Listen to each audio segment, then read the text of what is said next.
Okay, this is Applied Max Min Problems, and I'm Jody DeVoe, and we're going to take a look at just that, some applied optimization problems, or max mins.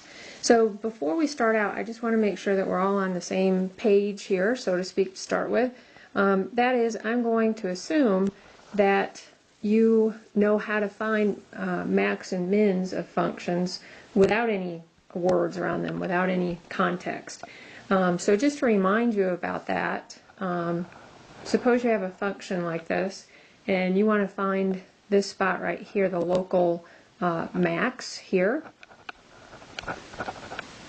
and the local min that we're seeing right here. So the way to think about this, to find these points, is to realize that at this particular point, if I were to draw a tangent line at the local min or at the local max, that the tangent line is a horizontal line. So tangent line is horizontal at local max and mins. Okay, so what does that mean to us then? That means that horizontal lines have a slope of 0. So horizontal lines have slope 0. So what that means is I want to take the derivative, or y prime, and set it equal to 0. And that's the thing that you have to remember about how to find max mins, whether you're talking about a problem that has context, or an applied problem, or a problem that just is just a function given. To find max and mins, you need to set the derivative equal to 0. Set the derivative equal to 0 and solve. Okay, so now let's take a look at a particular problem with some context here. Okay, so here's our problem. I'll read it to you. It says, a small shelter for delicate plants is to be constructed of thin plastic material. It will have 4 sides, 2 ends, 1 backside, and a top. See this figure below. It will have square ends and a rectangular top and back with an open front and bottom. If the total area of the 4 plastic sides is to be 1,200 square inches, find the dimensions that will maximize the volume. Okay, so the first thing to do is take a deep breath and not freak out. Okay, realize that we can do applications. So let's go back and just get a clear picture of what's being described here. The first thing to realize is that we only have, it's a box, it's essentially a box that has square ends, but it only has 4 sides. It's missing 2 of the sides. That is, it's missing the bottom here, and it's also missing the right side. So it's only got 4 sides. Here's one, the front side, and then the one directly in back of that, that's 2 sides. And then the top is still there, so that's 3 sides, and then the back side is still there, that's 4. So it's got a total of 4 sides. Okay. Now it came labeled with X on this side here and X on the bottom. The reason why we can put X's on, and should put X's on, both of those 2 sides is because back up here in the application it said it had square ends.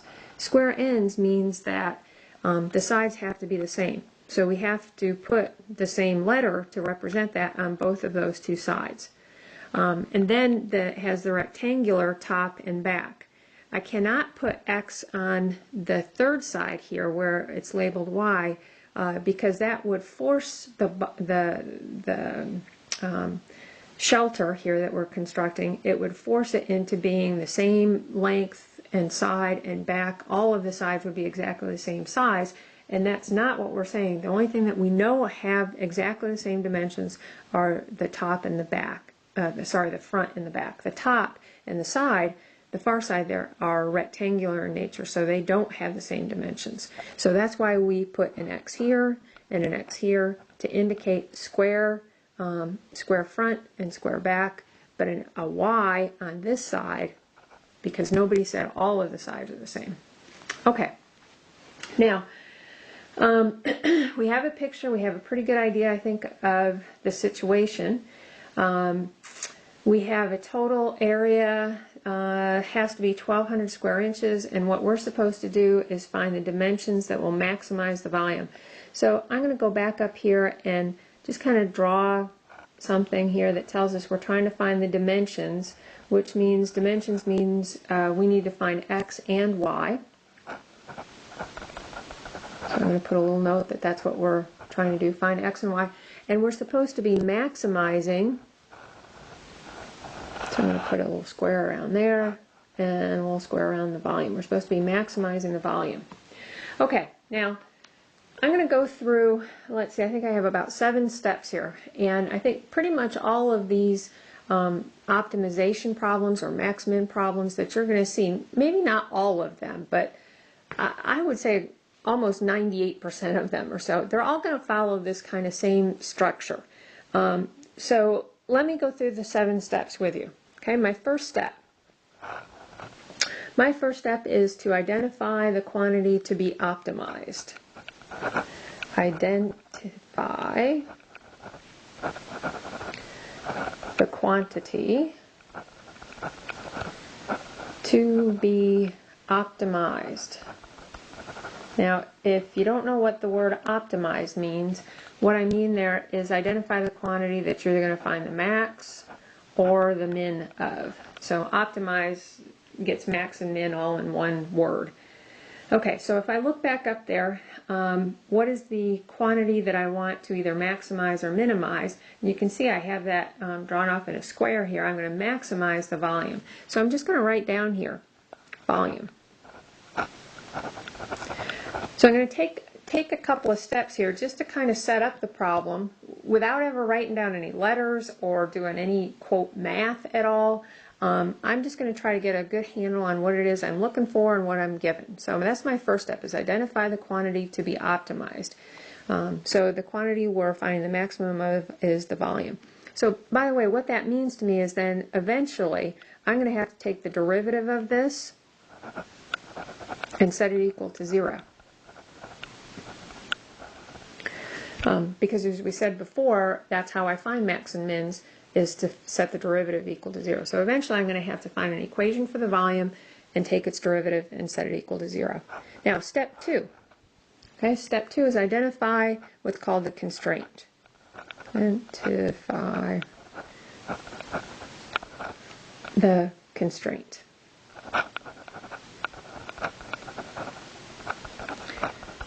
Okay, so what the constraint means is generally in these problems there's going to be 2 quantities. One that you're either maximizing or minimizing, or in general optimizing. And then there's another quantity, and that quantity is called a constraint. It's the limiting thing. In other words, if I wanted to maximize the volume without a constraint, that means I can make this thing as big as I want it to be. That's how you would, make something have the largest volume, is just make the thing as big as you possibly can. But what the constraint does is it says, okay, maximize the volume given that, in this case, that the area is only a specified number. So it's the limiting quantity. And as I said, in most all these problems, they're all going to be that way, where they have 2 quantities, and one is the one that you're either going to maximize or minimize, and then the other one is the limiting thing, or the constraint. So if you look back up in our story here, the other quantity that they talk about is the total area of the 4 sides, and they tell us that that has to be 1,200 square inches. So right now the other quantity, or the constraint, is the area. The area is going to be fixed. And I'm going to just make a note of that. Fixed, in this case, at 1,200 square inches. Okay, my step 3 is now I'm going to go back and write an equation for the quantity I wrote down in step 1. So write an equation for the quantity in step 1. I'm just going to say for 1. So in one, our quantity was volume, so I'm going to try to write an equation then for the volume. Okay, so in volume, volume is equal to the length. For our box, it's length times width times height. Okay, so for our particular problem here, both the width and the height are x and the length is y. So that's y times x times x. Okay, or volume equals x squared times y. Okay, so this is my equation for the volume. As I've noted before, I'm going to have to eventually take the derivative of this quantity. I can't take the derivative as it stands right now for one reason, because I have both x's and y's, and I want to have this all in terms of one letter. Now, it doesn't matter if it's all in terms of x or all in terms of y, but it needs to be all in terms of one variable. All in terms of one variable. And as I said, it doesn't matter which one you pick, whether you pick x or y, but it should be written all in terms of one. So that's what our step 4 is going to lead us to. So step 4 now is go back and write an equation for the quantity from step 2. Okay, so write an equation for the quantity from number 2. Okay, so our quantity from number 2 was the area, and it had to be equal to 1,200 square inches. So I need to write an equation then for the area. Okay, so I'm going to refer to my box that I've drawn over there, and I've got, let's see, 4 sides. So that means I have to find the area of each one of the sides and then add it up, and that has to be 1,200. So I've got 4 sides, so I'm just going to say 1,200 has to equal side 1 plus side 2 plus side 3 plus side 4.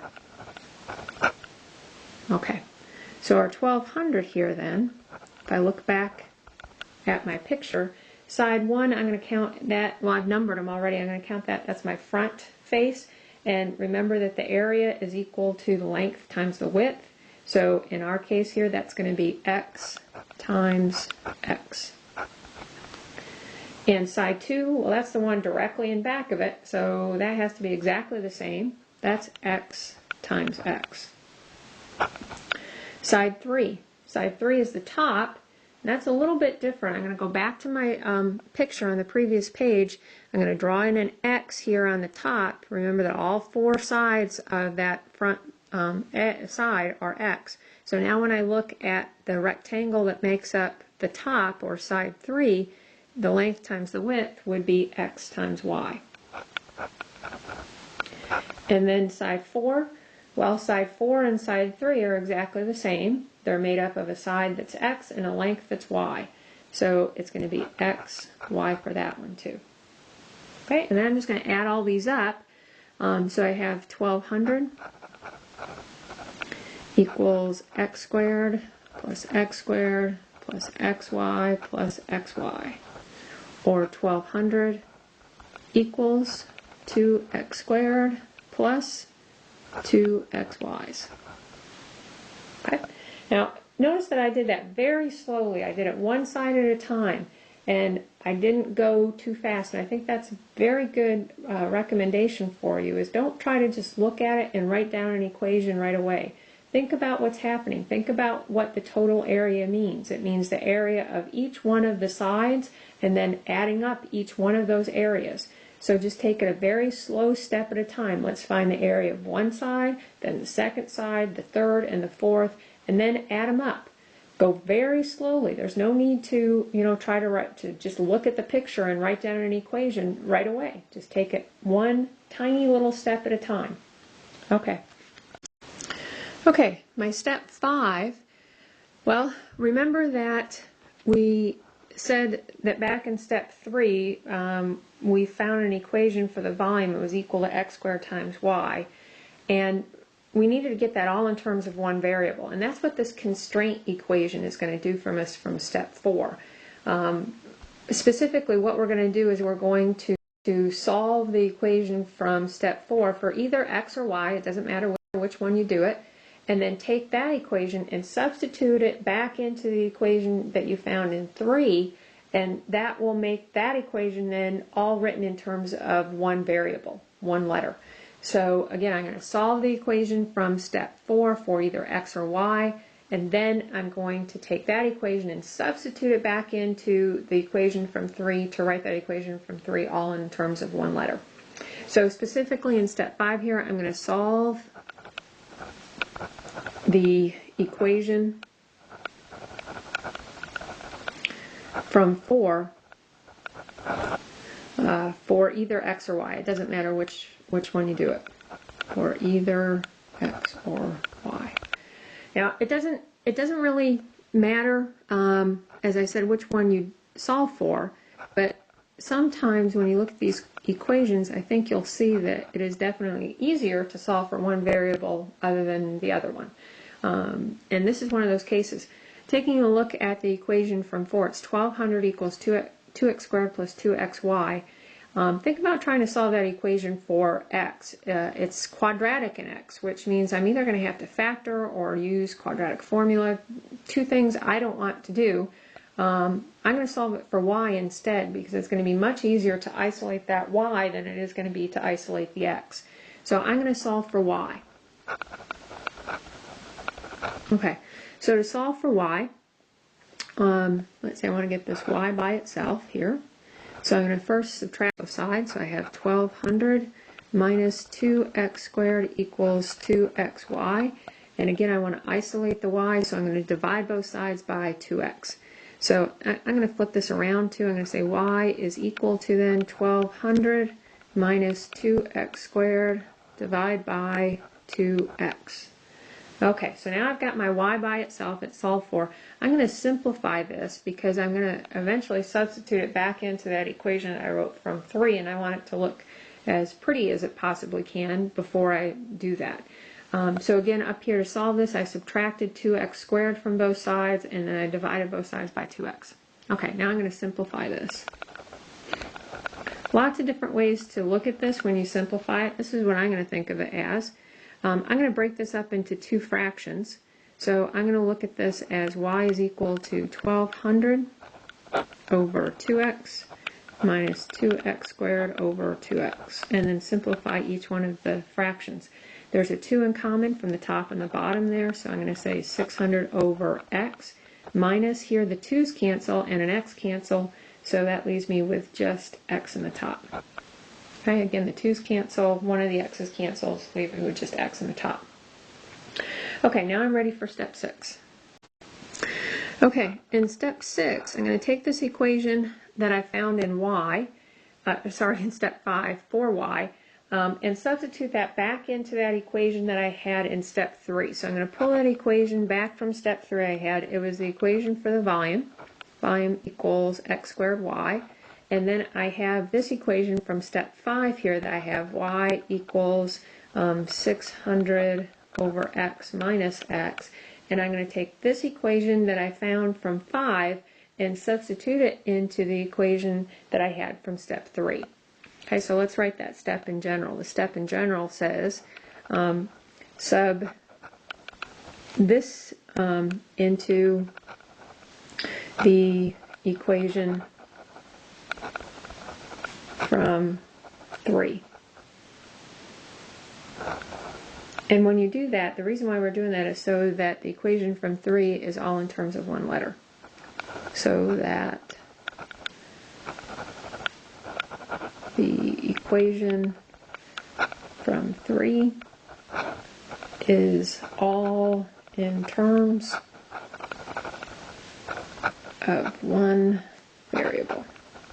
And I want to do that because eventually I'm going to have to take the derivative of this, remember? That's how I find max and mins.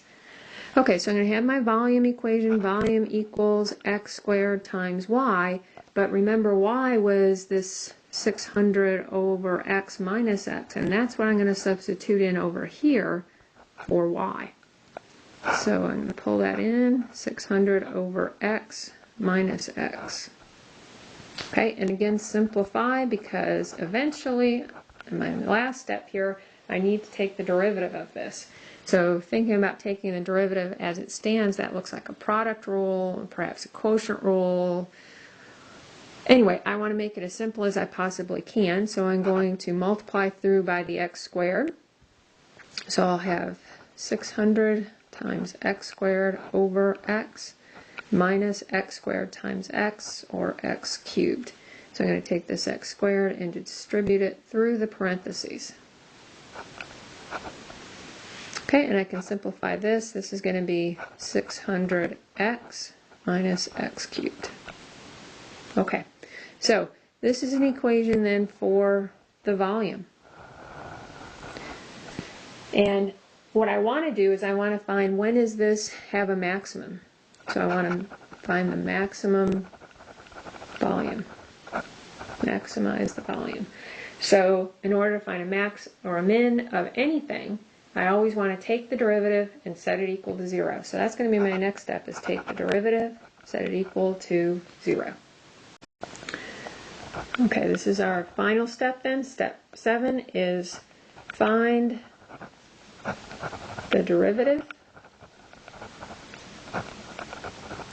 from 6, set equal to 0, solve, and check. Okay, so here's our volume equation. It was 600x minus x cubed. So I'm going to take the derivative. Derivative is going to be 600 minus 3x squared. Set it equal to 0, solve for x. So that's going to be, let's see, 3x squared equals 600.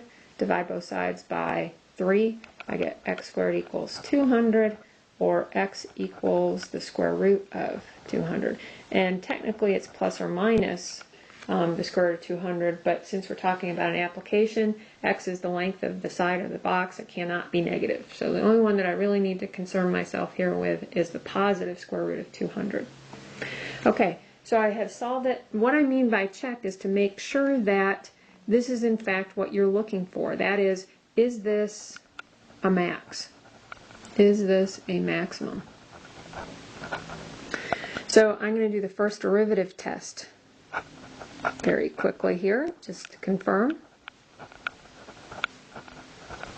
Okay, and the first derivative test, that's where you take what you found, your critical point there, as square root of 200, and I just want to test to make sure that this is in fact a maximum. Okay, so the first derivative test, the way that works is you take a number on either side of the square root of 200, plug it back into the derivative, and make sure that it is a maximum. That is, for a maximum in this case it would have to go plus and then minus. Okay, goes up and then down. So I'm going to take a number on the left hand side of 200 and plug it into v prime. So a nice number that's on the left hand side would be 1 or 0. So I'm going to plug that test point into the v prime equation. So if I plug my test point here, I'm going to say 1 as my test point and plug that into v prime. And so I get v prime is equal to 600 minus 3, which is a positive number. So it is positive on the left hand side. And then likewise pick up a number that's bigger than the square root of 200. Well, let's see. Certainly 200 would be bigger than the square root of 200. So I could put 200 in place of x in the v prime equation. So this is my other test point. So that would be v prime equals 600 minus 3 times 200 squared, and that is going to be a negative number. So it goes negative on that side. So that means that the volume equation must increase and then decrease. So it is in fact a max, and that's what I was looking for. Okay, so that's the good news. So x equals the square root of 200 does in fact produce a maximum.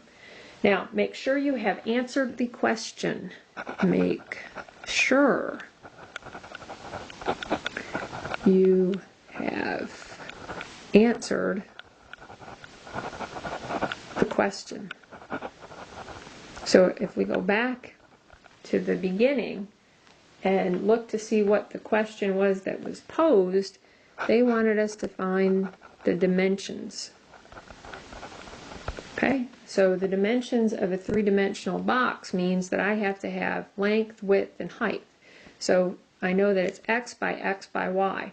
So I know what x is, I need to know what y is. So there's an equation that we found back in step 5 for y. If you go back and look in step 5, it's 600 over x minus x. So I'm going to use this equation to figure out what y is. Okay, so I'm going to plug this in here. It's going to say y is equal to 600 over the square root of 200 minus the square root of 200. Alright, so to combine those, I'm going to need a common denominator. This is over 1. So common denominator between those two would be the square root of 200. So that's 600 over the square root of 200, and I want this to have a denominator of square root of 200. So I need to multiply the top by the square root of 200. So I'm going to put that up here, square root of 200, square root of 200 on the top and the bottom. So when I multiply the square root of 200 times the square root of 200 to get that new numerator, well, when you take the square root of anything times the square root of that same thing, you get that, the same thing, 200. So that's 600 minus 200, or 400 over the square root of 200. Okay, so I think I'm finally ready to say what the dimensions are. The dimensions are square root of 200 by the square root of 200 by 400 over the square root of 200. And that is my final answer. You could check by graphing. Graphing the volume equation. Our volume equation was 600x minus x cubed, and check to make sure that your maximum really is at x equals square root of 200. Okay. Alright, it was a long problem. I think you'll find that the max-min problems do tend to be lengthy, but I think if you follow those 7 steps, I know it's 7, it's a long problem as I said, but take it very tiny steps to begin with. Just take some time and identify what the quantity is to be optimized and identify what the constraint is before you even write down any equations at all. Then start writing down your equations very slowly, and it's a very step-by-step kind of mechanical sort of thing to do. Okay, I hope this helped.